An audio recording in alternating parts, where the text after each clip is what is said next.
Quand ils se sont rencontrés au lycée d'Amiens, la Providence, Emmanuel Macron n'avait que 16 ans, Brigitte Regnault en avait 40.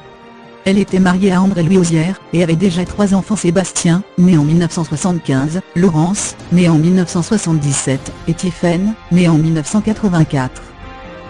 Ce jeudi 14 juin, un documentaire inédit diffusé sur France 3, reviendra sur cette love story qui passionne les Français. Un coup de foudre évident. Intitulé Brigitte Macron, un roman français réalisé par Virginie Hunard, il revient sur le parcours semé d'embûches du couple présidentiel, jusqu'à son arrivée à l'Élysée.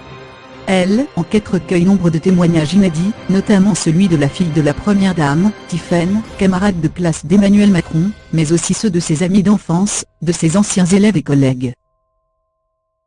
Dans un extrait, on découvre ainsi le témoignage d'une ancienne élève, Armelle. Elle raconte: des gens disaient: ah bon? Tu crois? C'est vrai? En même temps.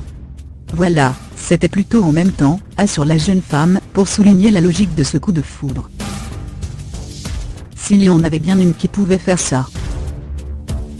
Elle assure: ça ne m'a pas étonné une seconde, c'est-à-dire qu'Emmanuel avait une posture déjà différente de la nôtre, plus adulte.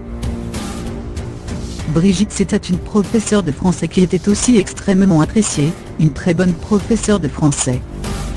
On a affaire à 2 esprits et 2 amoureux des lettres qui se sont rencontrés. De son côté, Geoffrey, également élevé à la Providence, confie: franchement, je pense que parmi tous les profs que j'ai eus, s'il y en avait bien une qui pouvait faire ça, c'était peut-être elle.